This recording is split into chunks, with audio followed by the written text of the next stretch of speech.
Welcome.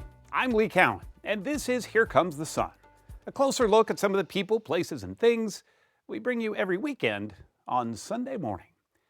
The 2004 blockbuster movie The Notebook, starring Rachel McAdams and Ryan Gosling, was an adaptation of author Nicholas Sparks' best-selling novel of the very same name. Well, now that beloved tearjerker is on Broadway, and it's a musical. David Pogue caught up with Nicholas Sparks as the curtain went up. As the end of his life approaches, husband Noah reads from a notebook to his wife Allie, who has Alzheimer's disease. It's the notebook containing the story of their own decades-long love. Take me back, one day, take me back. That was a story inspired by my ex-wife's grandparents. They met when they were young, they were separated for years. She meets someone else, she comes back, finds her first true love, and they live long and happy, and then in their final years, age begins to take its toll. Later in the show, Nicholas Sparks on what each of his books have in common.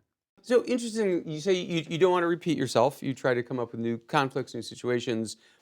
Are there any common threads that make these novels so successful? Yeah, I think there's probably three big ones, three common threads.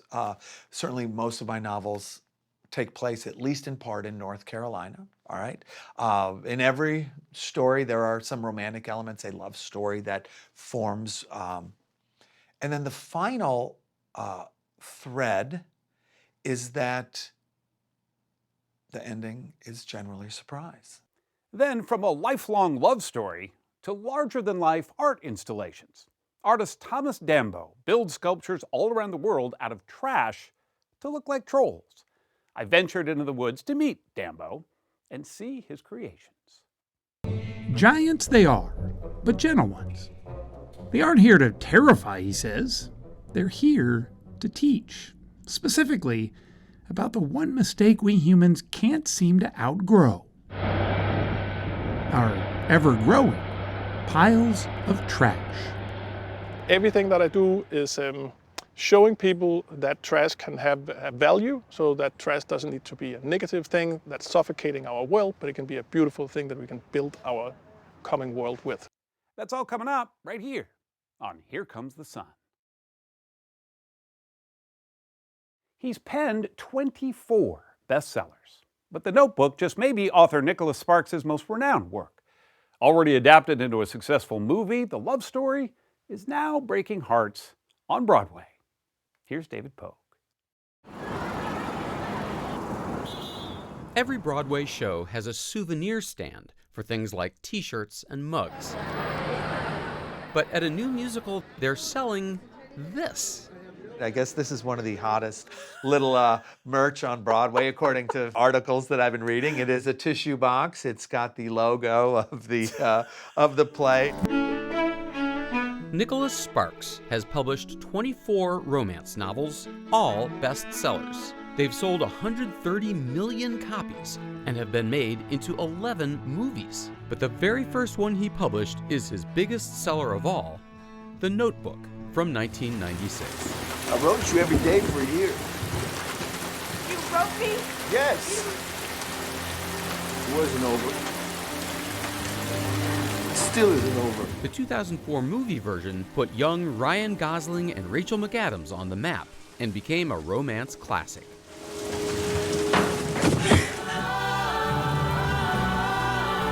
And now it's a Broadway musical. Of course, I was here on opening night. It's unbelievable. You didn't cry, did you? Yeah, you get a little weepy. And he's not alone. Did you cry at all? From the jump. Did you cry? I did.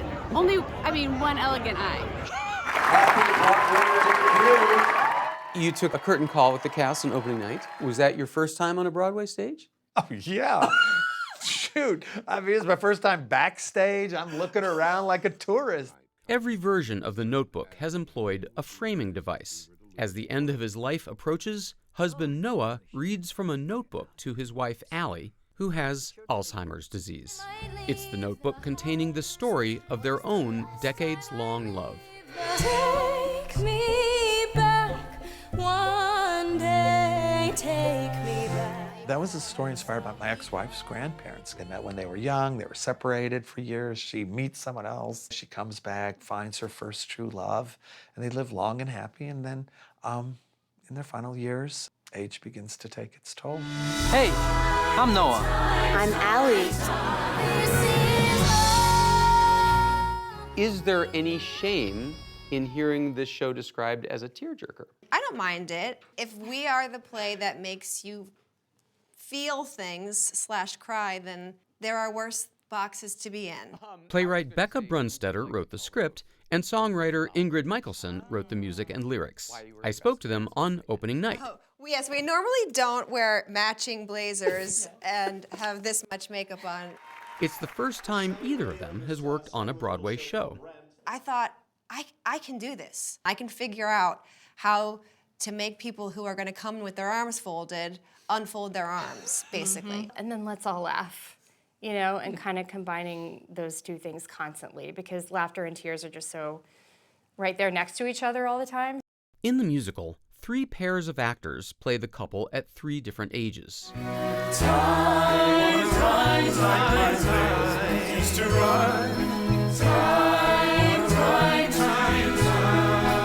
From the very beginning, we knew we wanted 3 Allies and 3 Noahs. You can have an older version of a character watching their younger self, especially since we are dealing with memory so much and losing memory and fragmented memory, that having these other versions of themselves on stage were really helpful.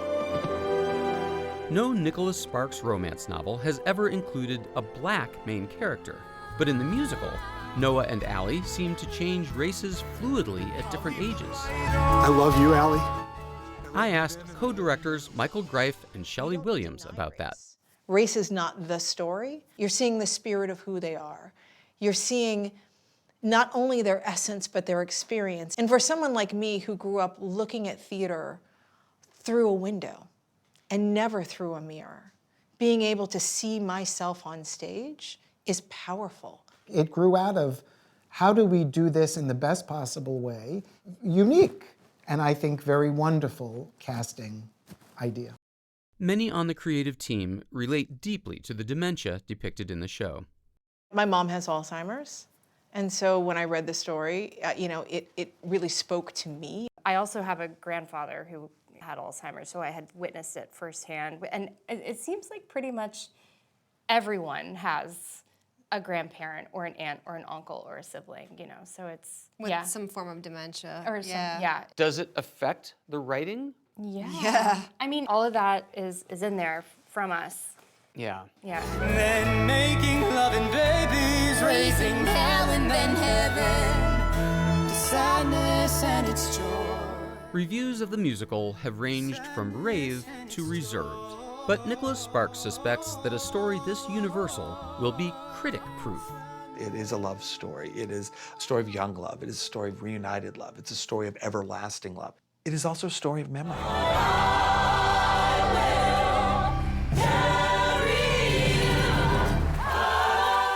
And speaking of eternal themes, remember that box of tissues? Turns out the musical's producers weren't the first to recognize the marketing potential of Kleenex.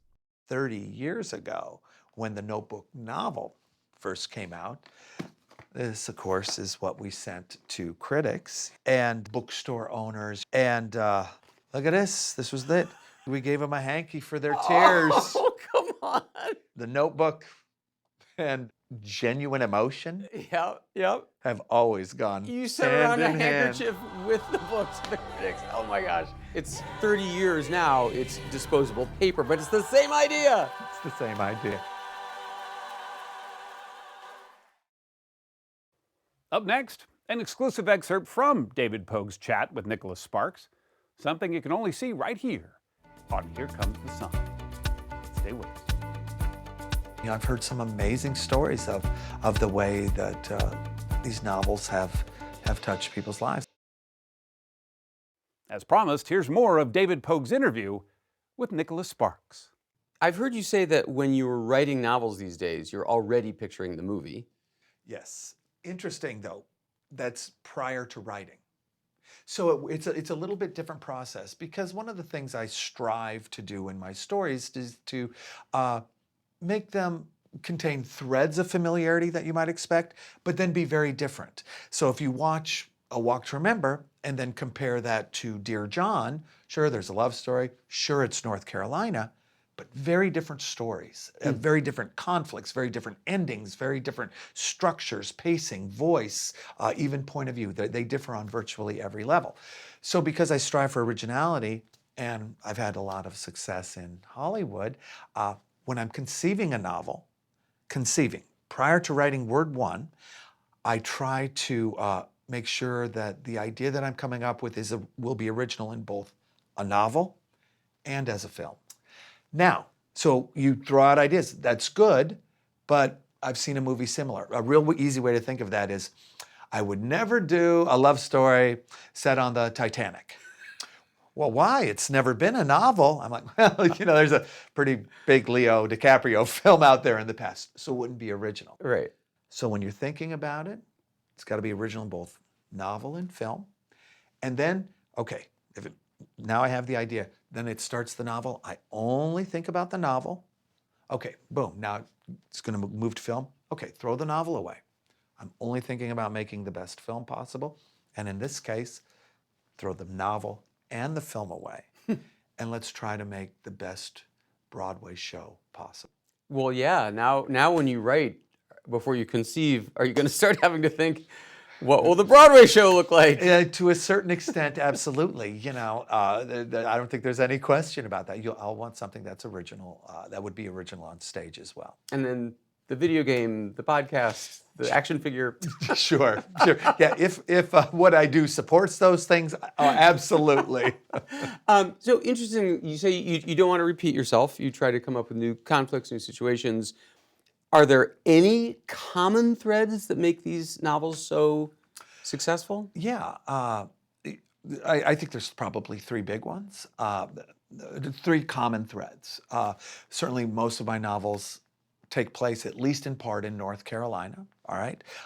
In every story, there are some romantic elements, a love story that forms. And then the final thread is that the ending is generally a surprise. You don't know you pick up the book, but you don't know if the characters are going to get together, if they want to get together but they can't. You don't know if one of them is going to pass away. You just don't know. I'm sure you're sick of talking about The Notebook, but it's funny that The Notebook keeps landing on decadal landing. You're writing it in 1994, the movie came out in 2004, and here's the Broadway show in 2024. Is there something unique to The Notebook's massive success other than it was your first one? Yeah, well, thank you for saying that. Yeah, I get asked, what is it about that story? And of course, obviously, the answer is, I can't answer that question. It's really up to the reader or the viewer or the member of the audience. What is it about that that's meaningful? We have some ideas, right? Is it the passion? Is it the love story? Is it the unconditional love? Is it something, an innate human desire to be loved no matter what, even if things are awful? I think there's a universality to all these feelings. Most people fall in love. And of course, most of us have relationships that have spanned, decades, whether it's with our spouse or our partner or our siblings or our parents. And they've kind of been there for us even when we weren't at our very best. And what is the fandom like? Is it thousands of emails? Is it people stopping on the street? Yes, it is. I think my largest signing I did, it was 17 hours. I think it's about 6,000 novels. That's aside from very brief bathroom breaks. It was 6,000 signed 6,000 books in 17 hours. And it's wonderful to meet them. I've heard some amazing stories of the way that these novels have touched people's lives, and it's extraordinary. Up next, from trash to troll. Welcome back. Artist Thomas Dambo has built more than 100 wooden sculptures from reclaimed materials in 17 countries, all of the misunderstood troll. His mission? To show people just how much beauty can actually be found in the abundance of trash all around the world. And I was fortunate enough to watch him work. Historically speaking, trolls get a pretty bad rap. They're often depicted as ugly and brainless, with big noses and fat bellies. They are mythical beings that have now gone the way of the fire-breathing dragon. Or have they? If seeing really is believing, what are we to make of this? What about her? What about him? He is a happy troll, but he is also a really serious troll because you need to take responsibility, and that's why he's pointing, you. Is it your fault, or are you one of the good guys or one of the evil guys? Oscar the Bird King is a fairy tale that was just coming to life when we visited these woods on Vashon Island near Seattle. His architect, Danish artist Thomas Dambo, wanted to craft this 10,000-pound creature to be both imposing and inviting. He felt a little bit too human before. He needs to have the trolley and the big branches and the fur and the big beard, and because I don't want people to think it's like human. Right. Nope, he looks like a troll now, that's for sure. Yeah. Oscar isn't the first, nor will he be the last. Dambo has built more than 100 trolls in 17 countries, and no two are alike. Each has its own story. Like Mr. Jack Lumber in Denmark, Hector El Protector in Puerto Rico, Anna of Green in Germany. His Way of the Bird King project is one of the latest in a series of troll sculptures he's been commissioned to build here in the U.S., which includes Benny the Beard Fisher in Michigan, Rita the Rock Planter in Colorado, Pia the Peacekeeper in Washington State. Giants they are, but gentle ones. They aren't here to terrify, he says. They're here to teach, specifically about the one mistake we humans can't seem to outgrow. Our ever-growing piles of trash. Everything that I do is showing people that trash can have a value, so that trash doesn't need to be a negative thing that's suffocating our world, but it can be a beautiful thing that we can build our coming world with. And a pile like this, that's a dream come true. This is like a regular toy store. Yep, his trolls are mostly made from recycled wood. Scraps that might otherwise end up in a landfill or just be burned. Discarded shipping pallets are his favorite. A typical troll needs about 5 tons of them. The world is running out of resources and we're drowning in our own trash. And those two things, they are each other's solution. And that's what my art is about. Dambo's been dumpster diving ever since he was a kid in Denmark. He says he's always had a peculiar interest in what other people would throw away and how he might repurpose it. You can build anything out of anything if you're just creative. So, why trolls? Well, Dambo says trolls have always been protectors of our forests. And to create these giant guardians in the woods out of material that used to be forest itself, he hoped would send a powerful but accessible message. Do most people get it? Most people get it, and people, they want to be a part of something fun and something beautiful and a positive change. Pretty much everybody want to be a part of that. That's why everywhere he goes, he enlists armies of local volunteers to help. Like longtime Vashon Island resident Greg Martin. What have you gotten out of this whole experience personally? Just an expansion for all of us to look at a different way of doing stuff, a different way of looking at stuff. Martin will remain as one of Oscar's many caretakers when Dambo and his team move on and leave Oscar behind. I'm okay that they don't last forever. That's the beauty of wood. It grows out of the ground and it decomposes just straight into the ground again. But perhaps more than anything, what Thomas Dambo hopes you'll take away from his not-so-trashy trolls is the journey to find them. Some he flat out hides, giving only a few clues to where his fans can find them. But it's in that, he says, that his trolls show their true magic, luring us humans out into the woods where there's just the wind and the whispers of nature. That's when he says his trolls speak the loudest. I think it's good to remind people that there is soil and sun and water and trees, and that's a big joy for me to give that to people. All troll tales do have an element of truth. So the next time you're out in the woods, look up at what might be looking down on you and find out just what you believe. I'm Lee Cowan. Thanks for joining us. We'll see you right here next time on Here Comes the Sun.